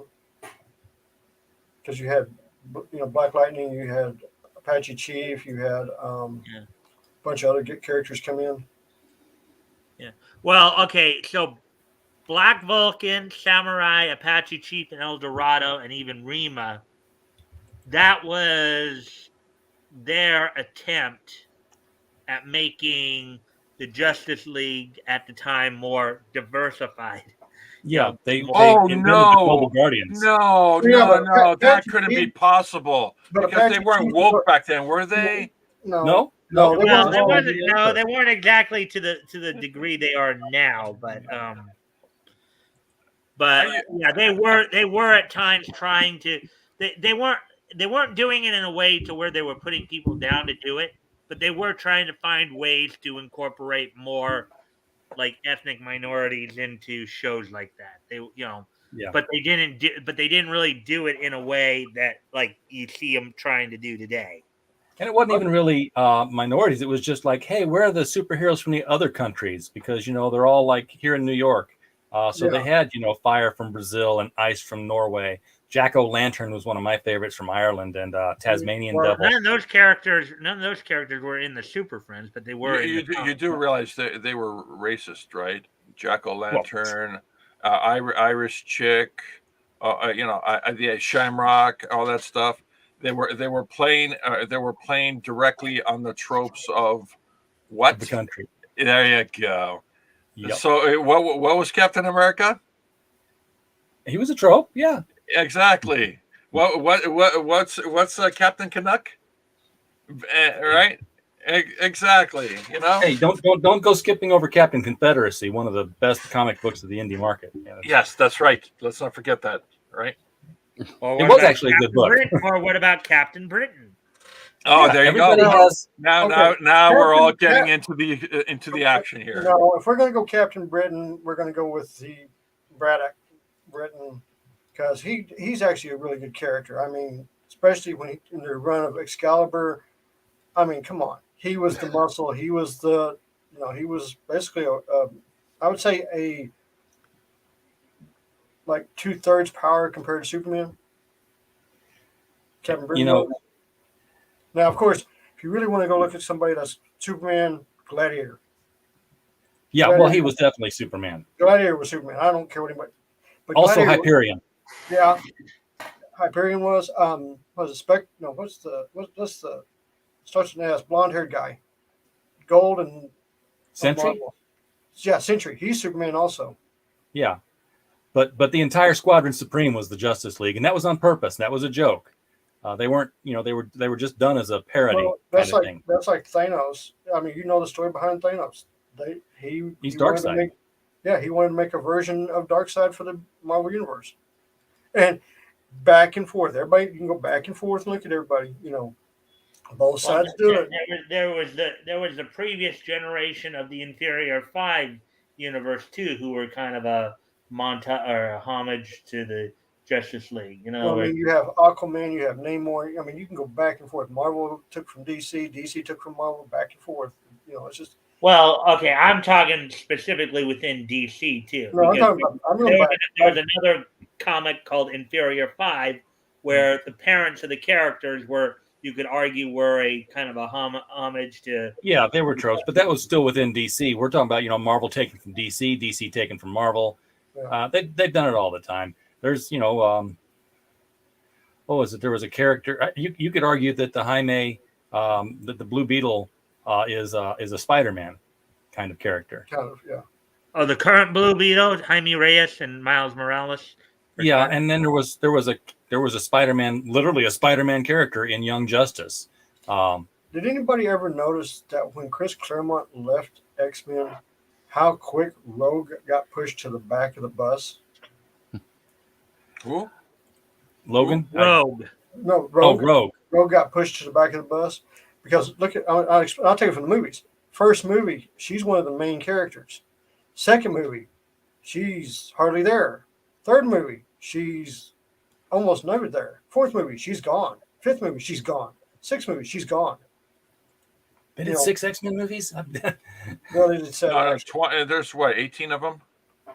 But no, what I'm saying is, even in the comic books, when Chris Claremont left, basically Rogue was pushed to the back. She had a little stint with Gambit there for a little bit, and that was it. Yeah, Mr. and Mrs. X. No, she was, that. Because you got to remember, when Sylvester was drawing her, they had 246. She went to that portal. She didn't come back for almost 25 episodes of the comic book. Oh, sorry. There's 12 X-Men movies altogether. That's true. X-Men, X-Men 2, X-Men Last Stand, or Wolverine Origins, First Class, Wolverine, Days of Future Past, Deadpool, Apocalypse, Deadpool 2, Dark Phoenix, and Logan. Yeah. But what I'm saying is, Rogue was such a popular character when Chris Claremont was writing her, and everybody loved her. And then for some reason, when Chris Claremont left, they moved her out, and she should have been more in those cartoon movies because they had a great actress for her. They just Ms. Marvel was missing. They could not do the Ms. Marvel, fight between her and Ms. Marvel. Well, maybe they'll bring her into the MCU now that they've got their Captain Marvel characters. Well, what I'm thinking, what I understand they were thinking about doing was in the Marvels, Captain Marvel, Brie Larson will face off against Rogue, and this will bring Rogue in to get her superpowers. Not just her absorption, but make her Marvel's version of Supergirl. Yep. Because that's what Ms. Marvel was. Ms. Marvel, Carolyn Danvers was Supergirl. Yeah. And they botched it up. So they're like, she was not a very liked character. She's still not a very liked character. They keep rebooting her every time you turn around and giving her more powers because she's just bad. And so what they did, they found a niche with Rogue, and they did. They found a niche with Rogue, and they said, okay, we'll just move the powers over to Rogue, see if we can run her with the X-Men. And they got a hit with her, and she was there. For a long time. Yeah. Guys, 2 hours. 2 hours we've been at it. That's my limit. Okay. I had all I can't stand no more. Yeah, he was high as a kite on that movie. Wait, who was high as a kite in what movie? Popeye, Robin Williams. Oh, he was coked up. Oh yeah. I believe it. I definitely believe that. I gotta watch that one. No, I think he actually admitted that at some point that the He movie did on was one of kind of a blur. Yeah. Yeah, he goes, I actually don't remember that movie. I was so high as he's like, he doesn't remember his lines or nothing. Yeah. Well, yeah. Give Robin Williams lines. Come on, what are you thinking? You just say, you go in there, you're Popeye. Got it. I'm done. Yeah. Well, no, that lived everything he ever did. That was before he got really famous. But when they did Aladdin, it was like, there's nothing on the script. Just go with it. We'll just film it. Because they said they left so much stuff on the cutting room floor because they just didn't have time for it all. Well, the script for Robin is just a guideline. It's not a rule. We're kind of gonna go here with the story. Just this scene. Here's the scene. You're gonna be the genie, and you got to make him look like $1 million. That's it. Yeah. Go for it. Take us from A to B. Yeah. Yep. Get us there, and you got X amount of minutes to do it, and we'll cut it all down. All right. Well, hey, RJ, since I know you're wanting to wind everything down, you want to give everybody a chance to promote whatever they want to promote to finish it off. Take it clockwise. Start with you, Mike.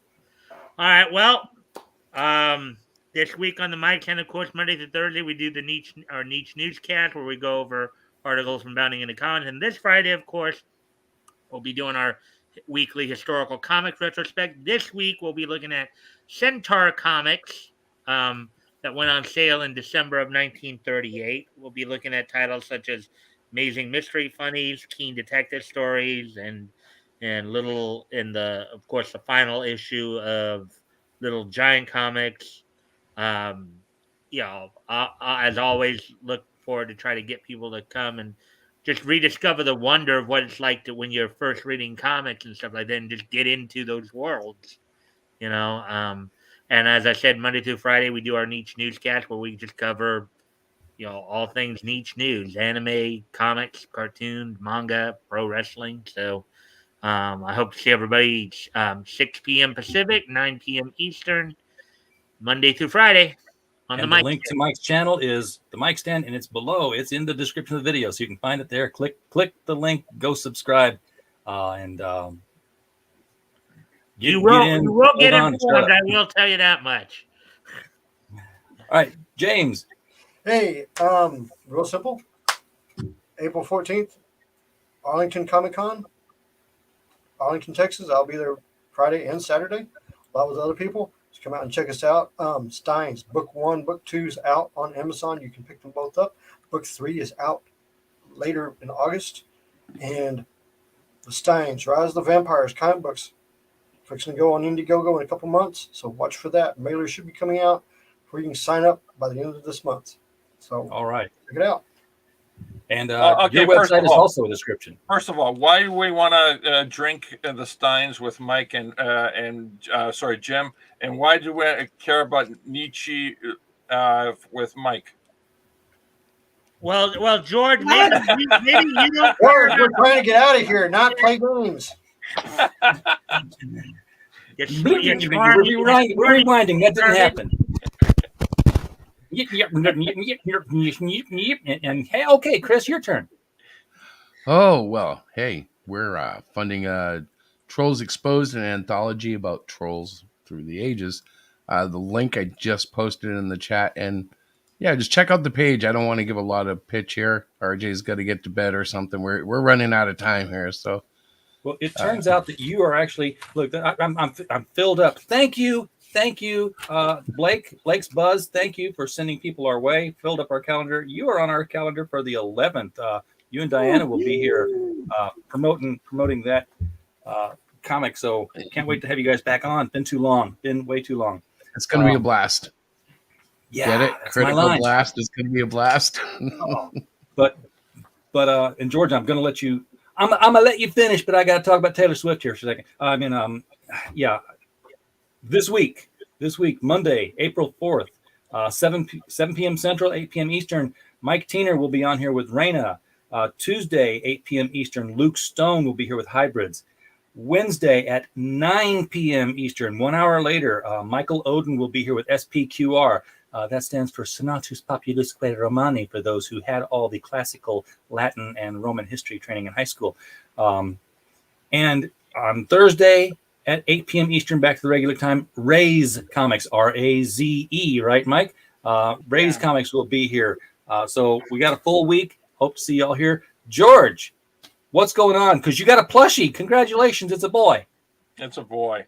Well, we'll start off with, I started off the YouTube channel. It's been a while now, back in 20-something.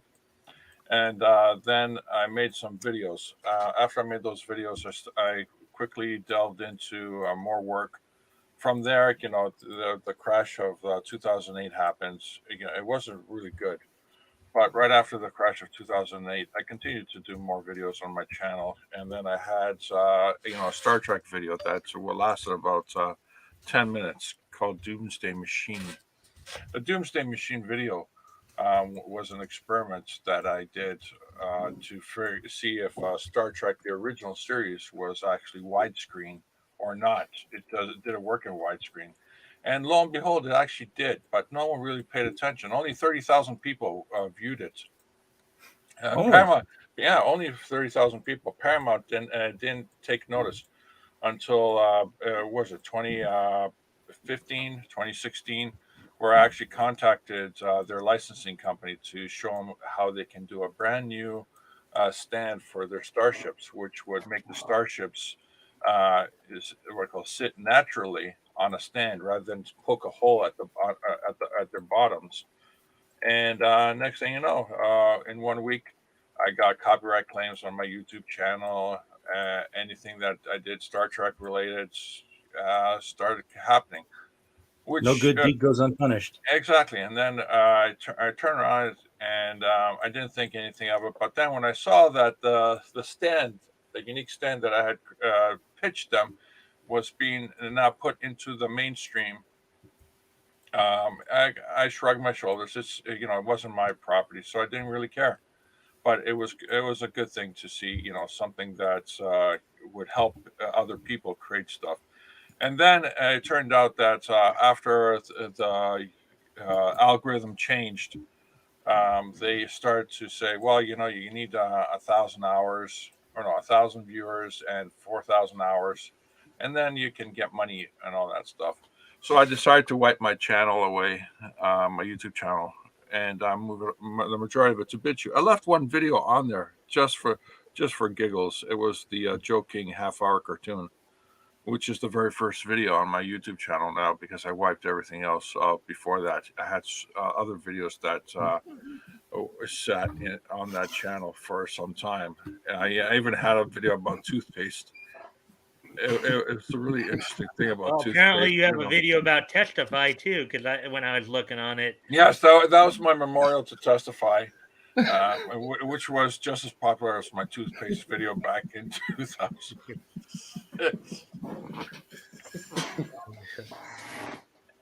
Oh boy. Did I lose you guys? No, I'm here. Okay. So, yeah, getting back to the toothpaste video in 2006. Well, it's very, very, very interesting thing about gingivitis.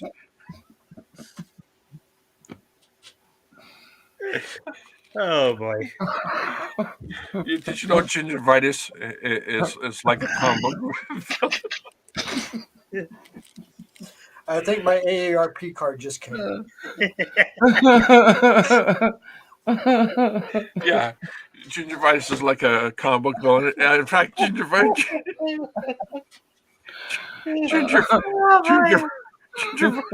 is worse villain than Lex Luthor. I used to have videos of her in college. George of the Tundra, cold as he can be. I remember gingivitis. She did some bit work now and then in underground films.